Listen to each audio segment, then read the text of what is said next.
we're back. Now look at this lovely box of potential. Fact that I was suffering with what felt like the bubonic plague. So what's in my So Now box?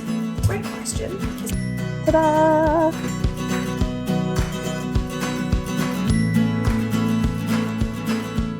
Well, hello everyone and welcome back. It's been a hot minute since I posted a video, and we can blame that on the unpredictable British weather, the Christmas chaos, and the fact that I was suffering with what felt like the bubonic plague for a good 5 weeks. But we're back, and January, as we all know, is all about fresh starts, even in the garden. I'm still getting over bronchitis, so my plan for today is to take a slow and steady look at my to-do list for this month and do some small, calm tasks that will set me up for the year ahead. So grab yourself a tea, coffee, hot bovril, pot noodle, no judgment here, and let's get cracking. I have fully taken advantage of the cold weather and my time off over Christmas to get back into some of my cozier hobbies.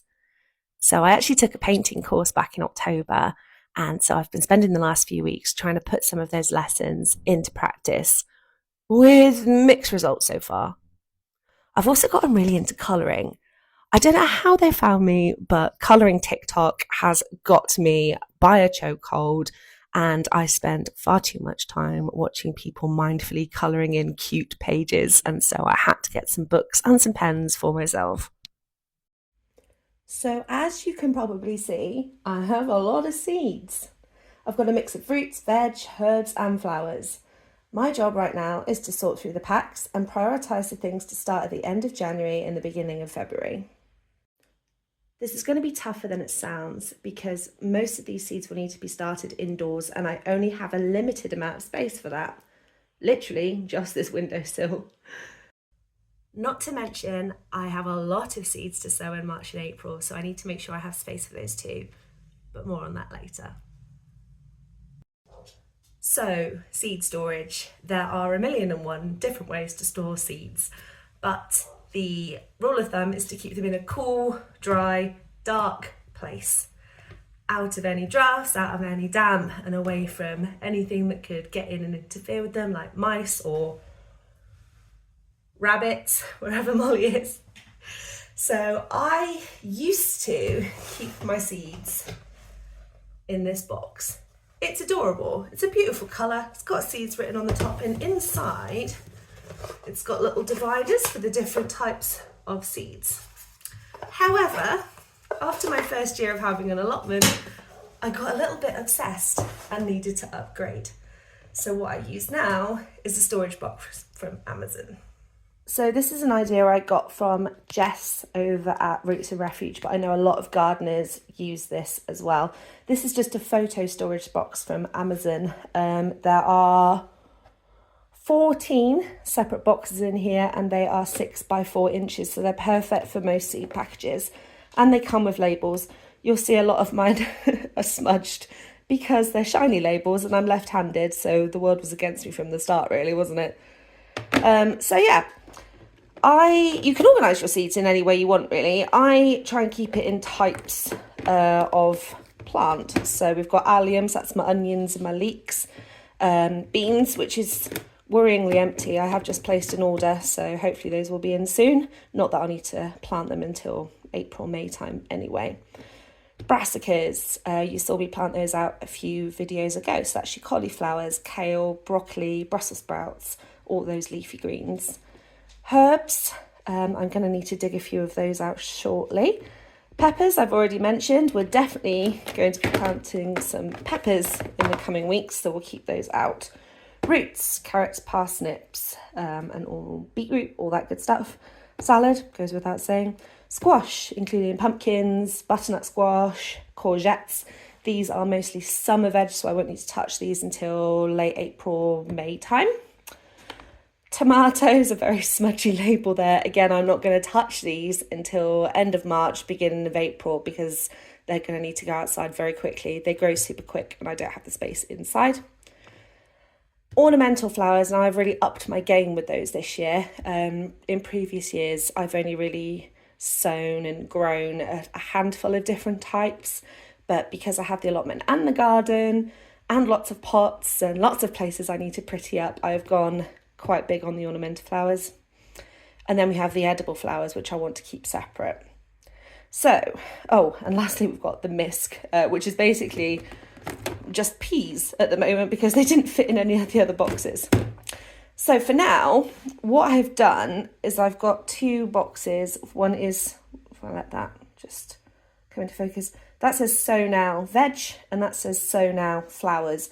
So every sort of at the start of every kind of growing session, I guess. So I'm looking now for February, and then I'll look again towards the end, probably early March, to look for what I'm going to grow in March and April. So what I will do is go through all of these seeds, pick out the ones that I want to start sowing now, and I will use the growing information on the packets for that, and put them into these 2 boxes so I am prepared. So I mentioned just now using the growing tips on the seed packets to decide when I'm going to sow the seeds. Another thing you're going to find on your seed packet are sow by dates or package dates. And I just want to go into that quickly because some people, including me in the past, thought that seeds expired. And I'm here to tell you that they don't. So food obviously is slightly different. So when we buy our food from the shop, it's got a best before date or a sell by date on there, which you tend to adhere to. Seeds are very similar. This came free in a magazine that I bought ages ago. And it says here, packed year end, you probably can't see that, packed year end July 2021, sow by September 2023. So obviously these are a good year and a half after September 2023, but I'm not going to throw them away. I am going to sow them still. What it means is if you are sowing old seed, is the germination rate might not be quite as reliable. So what I'll just do is sow these more thickly. They'll still come up, maybe not as many as before, but they certainly won't expire. As long as you keep them in a cool, dark place and away from pests, your seeds will last for years to come. So please do not throw away your seeds if you see that they have been expired. So what's in my sow now box? Great question, because we had a lot of choice. As I mentioned just now, I've got a lot of seeds which can be sown at any time. So I am going to take a few of those and start them off and sort of sow them consecutively over the space of a few months, so I've got a continuous crop. I also have some other seeds that need to be sown early because they have a long growing period. I'm definitely a chili and pepper girl, so those are going straight to the top of my list. So I'm starting off with these. I bought these last year actually from the South Devon chili farm, and I do have some more on order. So we've got the Anaheim, which is just your regular red chili. Jalapenos, which are obviously great for pickling, great in Mexican food. And then Big Sun Habanero. I started these too late last year and I got 1 fruit off of them. So I'm hoping to get ahead of the game, grow a few more, and hopefully make some nice chili sauce with these. The next lot are things that I can sort of sow consecutively over the space of a few weeks. So I'm only going to sow a few now. I'm not going to go mad. So first off, we've got brassicas. This is an open packet, which is why you can't see the whole thing, but this is a kale Cavolo Nero. We've got leeks, blue soleils. Leeks again have got a really long growing period, so the earlier we get these in, the better. We've got salad leaves, 2 lots of salad leaves actually. So I'm hoping to put these in pots on my windowsill, and then when the weather is slightly milder, pop them outside and we'll do a sort of cut and come again situation, just so we can get some quick fix leafy greens from the garden in our diet. And then the last 2, I missed some peppers here. So we've got the California Wonder Pepper. These are your normal bell peppers that you'd find in the supermarket. And your sweet banana peppers, so these are the long pointy ones, no spice in those either. And then we've got flowers I want to sow now, and there are quite a few of these, so I may need to go through again and reprioritise. So first off, I've got 1, 2, 3 different types of sweet pea. We've got beeline, which are those lovely pinks, purples and oranges that I love so much. This is an old packet, it's Heaven Scent, which I have grown before, and they're really, really highly scented, really gorgeous flowers. And then lastly, Skylark, which you might remember from my bulb lasagna video. Then we have some flowers. I bought these a few months ago, and I looked at the pictures and just bought them because I thought they were pretty. Chiltern Seeds don't put photos on their envelopes, so I can't remember for the life of me what they look like, but all I know is they're going to be pretty. So we have got an English wallflower, Scarlet Bedder. I'm assuming that's a red one. Celosia plumosa, a pampas plume mixture. Oh, some pampas grass, because that's really fashionable these days actually, so I'll grow that for drying and decoration. Asters Duchess, mid blue. And lastly, some drumstick scabious. Again, I've got no idea what these are going to look like. I just remember I bought them because they're pretty. So hopefully you will come along with me on this journey, and they'll turn out beautifully. So yeah, I have a fair few seeds to start sowing in the coming weeks, with even more to start in March and April, which means I need to get ahead of the game and start thinking about where on earth I'm going to put all these plants once they've sprouted, which takes me on to my big plan. Ta-da!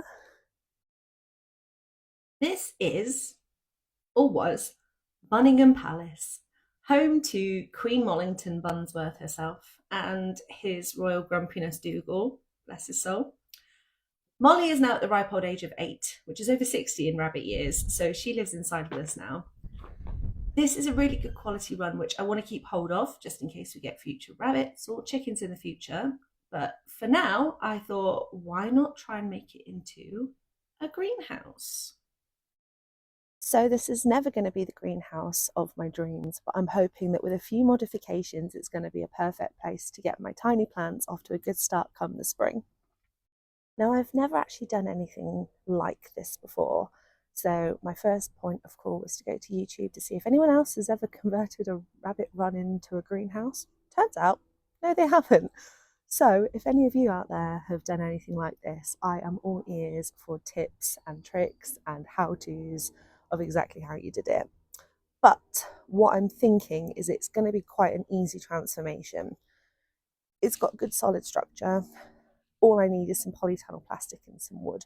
So what I'm thinking is to put some 2x2 along this side, which is the furthest side from the garden, on the roof, to make a slightly pitched roof so that the water will run off, and then just wrap it in polytunnel fabric with a staple gun. I may have oversimplified this, but the polytunnel plastic is on order, and we're just going to see how it goes. What I'm then envisaging is some storage benches, so some greenhouse staging either side here, and then a potting bench right where you are, so I can look out onto the view in front of my garden. So wish me luck, and stay tuned if you want to see how I get on.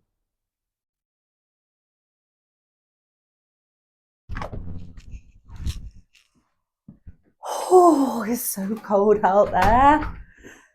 I was hoping to get up to the allotment today, but the ground outside is rock hard and we're expecting some snow. Let me just adjust you there so we can have a little chat. There we go, hopefully that's okay. Yeah, so we've got a snow warning yesterday and today. The ground, I don't know if you could hear it underneath where I was walking in the garden, but it is rock solid. So I'm not going to get much done at the allotment today, even if I do go. So I think I will opt to stay in the warm. So the last thing I wanted to chat about today was content. Now, obviously, I started this channel as purely a gardening channel, as you'll see from the last few videos I've been doing. My first video actually was the perfect time to start a garden was October, and I stand by that. What I would say though is it's not the perfect time to start a YouTube channel all about gardening. For those in the UK, you will know that we have had the most erratic weather possible, probably, over the last few months. And as I mentioned earlier in the video, I've been very poorly over the last few weeks. There was Christmas chaos, there was all sorts going on, and I just haven't been able to post as much or as often as I would have liked to. So, what with it being a new year and setting intentions, I have had to think about how I want this channel to work and the sort of content that I want to be putting out there. And although gardening is still one of my huge passions, I would like to try and talk about more diverse interests as well. Gardening is one of my main hobbies because I have a broader interest in creative homemaking, I suppose, as a whole. So not just looking at the outdoors, but inside. If I didn't do the job I was doing today, I probably would be an interior designer. I love using colours and patterns and furniture and art to make a space look beautiful. As I mentioned earlier, I've got some really creative hobbies. All of those creative hobbies, gardening, cooking, even cleaning to an extent, as much as I hate to admit that, decorating, painting, drawing, colouring, it's all part of a wider value that I hold, which is we should be creating a joyful and artistic life. And that is what I want to be doing here on YouTube. So expect to see some more diverse content coming up. Gardening will still be a huge part of that. So all about planning gardens, sowing seeds, cooking your own food from the produce that you've grown. All really important stuff to me. But in order to keep myself on top of things and to be able to still be posting content when the weather isn't on my side, I am going to be looking into other things that you can do to craft a more creative and mindful life. So I hope you'll stick with me and subscribe to the channel to see what else is coming up.